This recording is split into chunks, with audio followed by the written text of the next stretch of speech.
I love that there's a hole in the wall the size of his face, which tells you that he's been doing this more than once and he's made it comfortable for himself. The notion that he's looking just as you are, it binds you with him. And when you eliminate those walls and you're now watching him and you're watching together, then you are in a new place where things can get a lot scarier. Psycho is delineated from the other works of his oeuvre by those gazes. The birds are looking at us. Each individual bird, dead bird, is looking at us. Mother is looking at us from eyeless sockets. Dead Marion with her eye open. The stare includes and indicts us at the same time. It's a mirror image. You know, it goes both ways. We're looking into the eyes of death, and the eyes of death are looking at us. And it's inclusive and horrifying. The laughing and the tears, and the cruel eyes studying you. My mother there. God is studying you because there are a number of, God point of view shots in Psycho, just as there are in The Birds. Hitchcock's God is cruel and arbitrary, a bit like some kind of bird of prey or raptor, which is gazing down rather coldly and disinterestedly on its human subjects. In the shower sequence, the violence is directed. I mean, that knife is coming towards us, so we're being punished for being the voyeurs. There are consequences to watching and being watched. In the character of James Stewart, if we identify with him in Rear Window, it has a very literal great fall at the end of it where he breaks the other leg, meaning another 6-8 months of pain and itchiness and not being able to screw Grace Kelly. All of those things are pertinent to Hitchcock. I'll bet you 9 people out of 10. Je vous parierais que 10, if 9 they personnes see sur 10, something across, s'ils voient quelque chose, like a woman undressing and going to bed, or even sometimes a man pottering around his room doing ou nothing, même un homme qui tripote à travers la chambre ne faisant rien de spécial, 9 people out of 10 will 9 stay and gens sur look. 10 resteront là à regarder. They won't turn away and say, it's none of my pas en disant, business, ça ne me regarde and pas. pull down their own curtain. Et retireront leur volet. Won't do it. Leur volet. Ils ne le feront pas. In the beginning of the movie, you're flying into a window with the blinds closed, so you're starting out as a voyeur. And if you think about it, if the movie's opening from the point of view of a fly, it changes the whole context of what the meaning of the movie is. I'm not even going to swat that fly. I hope they are watching. They'll see. They'll see, and they'll know, and they'll say, why, she wouldn't even harm a fly. I think the voyeurism actually has a payoff in the shower scene. It's Hitchcock's way of setting the bomb under the table, which is something that he liked to do to create dramatic irony. 4 people are sitting around a table, talking about baseball, whatever you like. 5 minutes of it, very dull. Suddenly, a bomb goes off, blows the people to smithereens. What do the audience have? 10 seconds of shock. Now take the same scene and tell the audience there is a bomb under that table and will go off in 5 minutes. Well, the whole emotion of the audience is totally different because you've given them that information. You've got the audience working. Hello. I think at this point we start to wonder what's going on in his head and what's going to happen because of this look on his face. It's so interesting. As an actor, what is he playing? He's playing, oh God, don't let my mother kill this girl. Norman Bates is presented in all these little, encapsulated moments throughout the film. And in much the same way that the murder is presented in encapsulated moments of images and compositions cut together. So I think that the movie it's about fragmentation. It is fragmentation. Norman goes up to the house.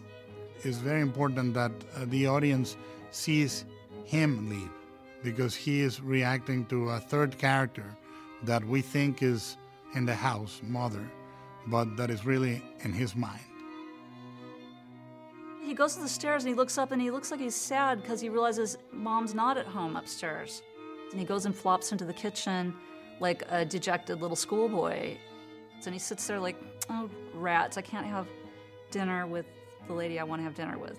I imagine he must have done that a lot when Mother was alive, that she must have yelled at him and he would just go in the kitchen when he couldn't get what he wanted, when she was berating him for whatever he wasn't living up to her standards.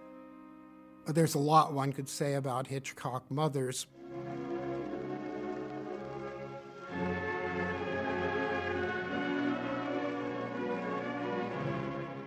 Are you quite sure she didn't come down here to see you?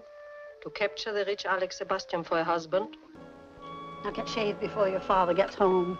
You gentlemen aren't really trying to kill my son, are you?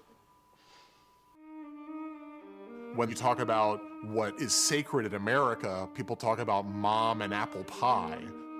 Mom is good. We love mom. We are good. On the other hand, there's something else going on in 1950s American culture and society where mom is also suspect. There was a serious social panic in America about juvenile delinquency. One thing that this social panic resulted in was this fear that moms were going to shelter and spoil children, possibly America itself, to death. All of the sitcoms, Father Knows Best, Ozzie and Harriet, where Mother never did anything. All she did was take care of the house and the kids. Lunch is practically ready, and David has to get dressed. Get dressed? You mean dressed up? Well, yes, you want to look nice when Nancy gets here. The director who exposes the horror of the American family in the 50s without making a horror movie is Douglas Sirk. You see, Kay, I love Ron. You love him so much you're willing to ruin all our lives? You can't really think that. What else can I think? In Sirk, it's the whole construction of the family. It's not until Psycho, though, where the mother is literally a monster when you see her at the end. I think my mother scared me when I was 3 months old. You see, she said, boo. I don't know how many times in Psycho do people talk about Mother. Oh, we can see each other. We can even have dinner. But respectably. In my house, with my mother's picture on the mantel, and my sister helping me broil a big steak for 3. And after the steak, did we send Sister to the movies, turn Mama's picture to the wall? Sam. Patricia Hitchcock talks about, she offers her a tranquilizer. Have you got some aspirin? I've got something, not aspirin. My mother's doctor gave them to me the day of my wedding. Teddy was furious when he found out I'd taken tranquilizers. Any cause? Teddy called me. My mother called to see if Teddy called. Even in that office, the influence, the negative influence of mothers, and here it's on women, not on men. So the fact that Norman Bates's mother, we realize eventually it's Norman Bates himself, might have on an unconscious level audiences saying, aha, I knew it. Mom is gonna kill us. Mom is gonna be the death of us all.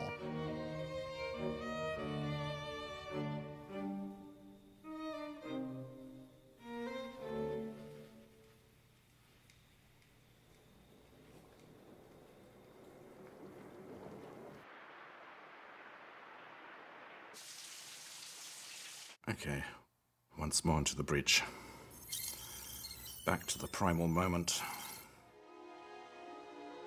Marion is doing her accounting here, figuring out how much she spent on the car. She's making the decision to return the money. Nice little bit of handy exposition. I always write down my math. It's charming, you know. It's still an old movie, let's face it. She throws the paper in the toilet bowl, and then to cap it off, she flushes it. Well, right from the beginning, you know you're in new territory. In 1960, nobody had shown a toilet before. The flushing toilet is a clear indication that the scene to come is going to break one or two taboos. Details are important. You know, in the building of suspense, you know that those details are all going to add up to something much more monumental than the simplicity of these shots. Hitchcock was a Victorian. Victorians thought that a bright white tiled bathroom was sanitary. That's the term they used. His bathroom in his home was bright white tiles. He thought that invading the sanctity of the bathroom was a cool and subversive thing to do. He did it in his silent films, he did it in Spellbound. By showing that brightness, it was a way of saying, look at how I'm defiling the sanctity of the bathroom. And I'm doing it almost bloodlessly. Coincidentally, this scene was extremely influential on a scene in The Conversation, which I edited back in 1973. A murder has been committed, and Gene Hackman comes into the bathroom of a hotel room, but the room is completely clean. And he pulls the curtain apart, just as in Psycho, the mother pulls the curtain apart, but it's empty. He goes to the drain of the tub and runs his fingers around the drain to see if there was any telltale signs of blood, and there's nothing. He goes over to the toilet to jiggle the handle, and the toilet suddenly backs up. So it's a kind of inverse version of the Psycho scene. The toilet and the flushing of the toilet, the shower curtain, the drain, all of these things were definitely imprinted upon us by Psycho. Now, one of the most beautiful, famous leading ladies in 1960 just stripped in front of us and stepped into a shower. It's like, holy shit, where are we going now? Man, that must have been crazy racy for 1960. I don't even understand. Hitchcock knew that American men were curious about Janet Leigh. And so the idea of having her in a shower, in a stance that seems very suggestive, was a huge deal. Seeing her full body behind that curtain, it's brilliant because it's translucent. It's not transparent, it's not opaque, but it's translucent. Enough to see her and titillate us, but not enough to really be graphic yet. The whole theory is that you have to discover the sex in the woman and not have it stuck all over her like labels, you know. And there's nothing else to look for, nothing to discover. Do we know anybody who turns a shower on before it gets... I mean, I don't act that way. I don't turn a shower on like that. I run it and then get in when I know that it's safe.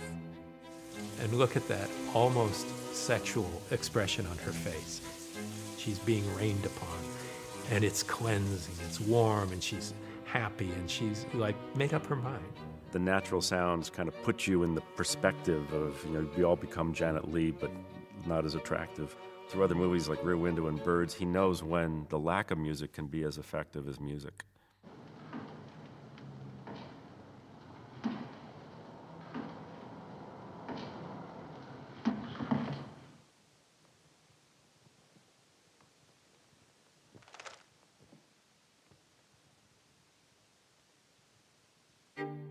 I think there's almost no moment when we see Marion with a genuine smile. There's almost no moment where she's allowed to feel good about what her life is like. She's happy for the first time. We're going into a scene which, on the one hand, is quite liberatory for the character, but at the same time, it's clearly really what we're watching is the liberation of Hitchcock, of his own repressed desires finally being writ large on screen. Hitchcock viewed the world as a very imperfect moral machine, and he always had this biblical almost sense of doom and punishment, you know, that befalls those that tangle with sin in a casual way. Even his most un-Hitchcockian movie, which is Mr. and Mrs. Smith, which I love, punishes banality. She makes a moral decision to take back that money and suffer whatever punishment will come her way. I stepped into a private trap back there, and I'd like to go back and try to pull myself out of it. Before it's too late for me, too. This is very important. It's very important narratively because it doesn't come in the middle of a heist or in the middle of the robbery or as she is escaping with the money on the road.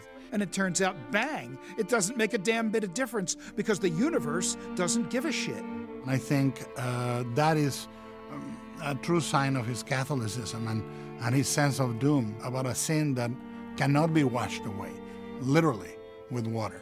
You know, it cannot be purged except by blood and violence and paying the price. She's punished for the worst crime, which is sexually arousing Norman Bates.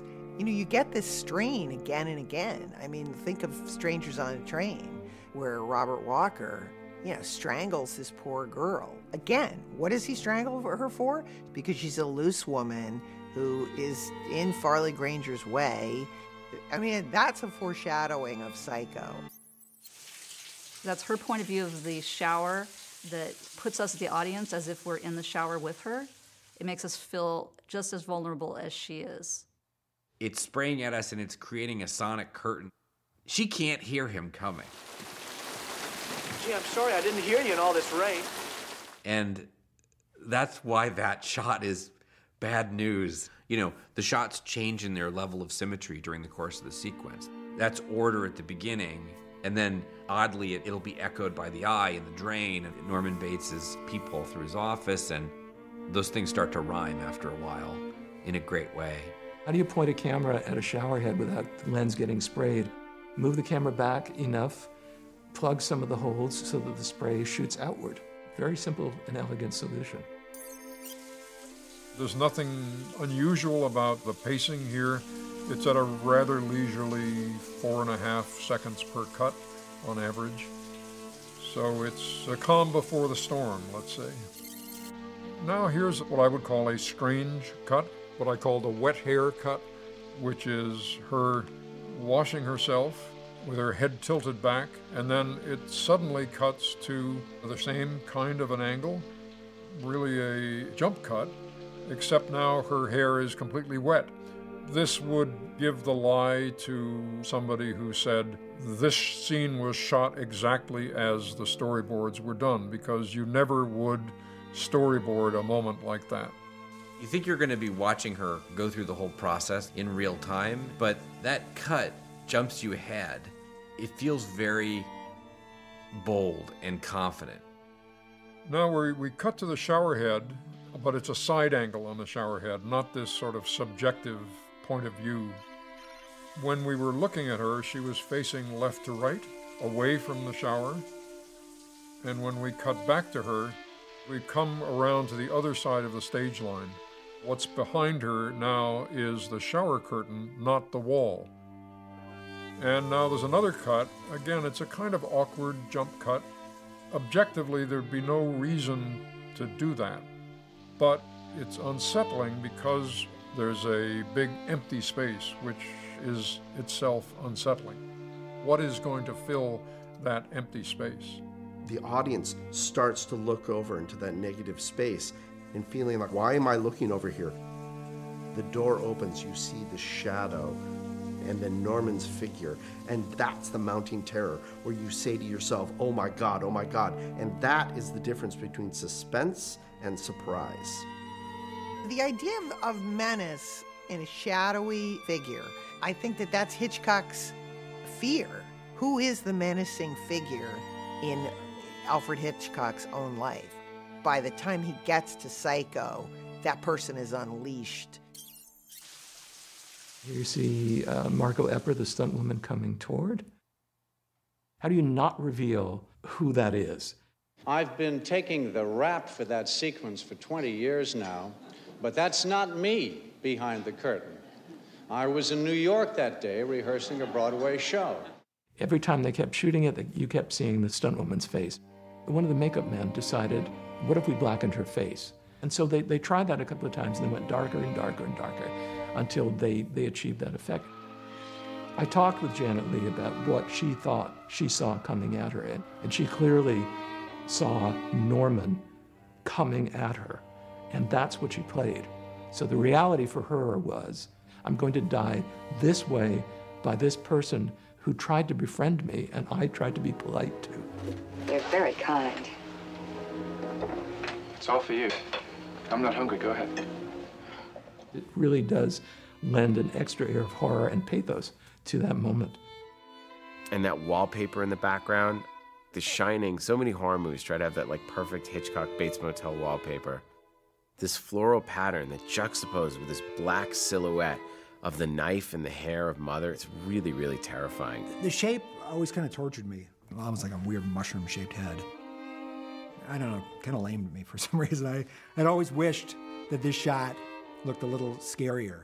When my grandfather first saw the first rough cut of Psycho, he didn't like it at all. He was just going to cut it down to an hour and make it part of the TV show. Bernard Herrmann convinced him to create the most famous scare chord music in horror cinema history. It's so ingrained in pop culture to where it is transcendent. My 7-year-old daughter knows that, but she doesn't know what it comes from. But she's made that joke. Hey. I don't know where she got it. That's incredible. She has no idea it's from Psycho. It's evolutionary. We're just born knowing the shower scene from Psycho. I wanted a tattoo. And I thought it must be that one cue by Bernard Herrmann, the most amazing cue ever made in cinematic history. It has so little to do with harmony. It is just sheer terror. The way that music was used in movies to scare people really changed after Psycho. If you want to make something scary, you put in those strings, and you're like, dit, dit, dit, dit. If you slow it down, you get da-dun, da-dun. What I really adore about Herrmann is the way that he realized that in the limitation, there is actually a much more powerful statement to be made. He did The Day the Earth Stood Still, and he wrote it for 7 theremins and only copper horns.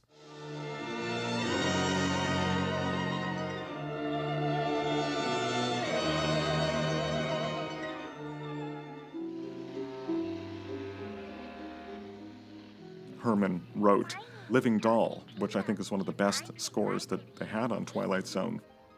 It's like a bass clarinet, or it might have been a contrabassoon, a glockenspiel, and a harp. He was definitely an experimenter. He's the one who taught me that you can kind of do anything, anywhere, if it works. What I think is also absolutely genius about the shower scene is that the way Herrmann spotted it. The spotting is deciding when do you start a cue, when do you end a cue. It starts with the toilet flushing. She steps into the shower. There is no music at all whatsoever. This composer does not prepare us for the onslaught that is about to happen. When Janet Leigh walks into the shower and she pulls the curtain closed, you can actually hear the sound of the rings on the bar, and it goes whoot. You see the villain coming through. No music at all. The curtain gets swapped aside. We get the first sting. This is the rush of Janet Leigh's heartbeat.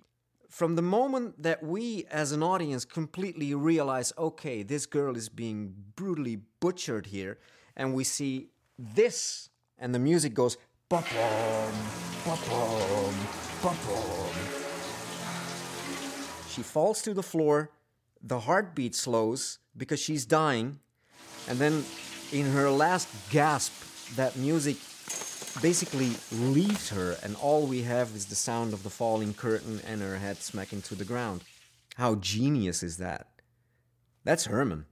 That's not Hitch. That's Bernie. And we used the original score, Bernard Herrmann's original score, for our temp music, of course, while we were editing the film, and then Danny came and re-recorded it, and it was so beautiful. It's a perfect score. When I was given the job, it really was holy scripture for me. And there was one beat in a meeting with some of the producers of maybe because it's in color, we should do it with brass and woodwinds and percussion and do it for the full orchestra. I was like, no. Please, I beg you, don't make me do that. I had visions of a very grumpy Bernard Herrmann, his ghost coming into my room You know, I'd wake up in the middle of the night and he'd be there going, "You little asshole, what have you done?"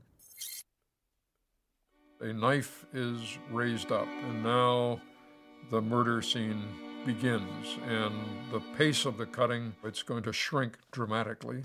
And there it is, beautiful, cathartic, unbelievably savage, intimate, just wrong on so many levels. That looks awful. That is... Wow. Man, oh man. God, he has a way of reaching out and grabbing you by the throat and saying, look, you will look at this. It was a perfect stainless steel trap. You could not run away from it. It was inflicting damage, but at the same time, you knew you were in the hands of a master. There was nothing to do but submit. The Psycho shower scene is cut very much like an action scene. George Tomasini was a master. What he did with the shower scene changed the language of cinema. The editor suddenly became a much more important piece of the puzzle. You had to think about a cut, because a cut was going to take you 4 minutes to make and splice and check it. And now you can make a cut every 12 seconds or something. The planning, the consideration, the thinking that went into designing some of these films, it's astonishing. Motion pictures were 14 years old before somebody got the idea that you could make a cut. Because it's violent what's happening. You're looking at an image, a visual field that is very detailed and full of motion, and then instantly it is removed and replaced with another image. In a sense, the audience should kind of crash through the windshield of this experience. Hitchcock and Tomasini knew exactly where the audience was looking. They ended up working the disorientation, drawing you into Marion's sense of confusion and terror. Every single cut that Tomasini does is by the time you caught up to what you're looking at in the new shot, he's already cut to another shot. It's a kaleidoscope of these images crashing into your cranium, but it's very planned, and it feels that way. It's order and chaos come crashing up against each other. It's a magic act, truly. Yeah. Because people walked out of the cinema feeling like they had seen, like shocked, beyond belief, because there was nothing like that in cinema prior to that. And yet they hadn't actually seen the things that they thought they saw. That's an incredible thing.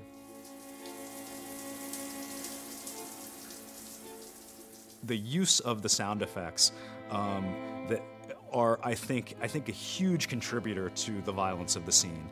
The stabbing sounds in particular. How do you come up with the sound of what happens when a butcher knife strikes flesh?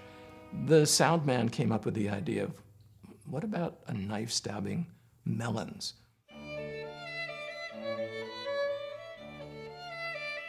So, knowing Hitchcock, you would have to bring lots of melons and arrange them on a big table.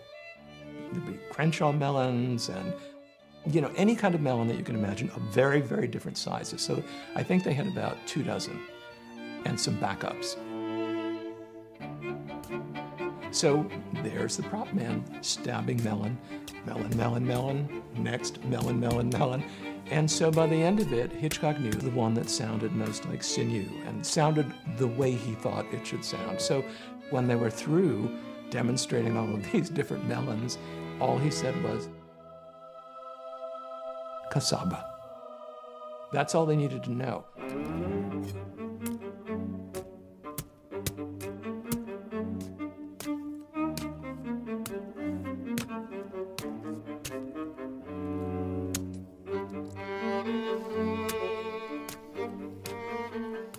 I think the whole key to the sound of the cassava melon is that the inner gooey part is very small and there's a very thick layer of fruit that you have to stab through. It's very dense. It's dense. Not hollow, like a lot of the other melons sounded a little bit hollow. And I'm sure with his eyes closed, Hitchcock was probably hearing that. To my ear, cassava melon sounds more like dry, bony stabbing as opposed to wet, gooey stabbing. The starchiness and the thickness probably gives you more of that viscera, the crunchiness or the... Viscera. Viscera.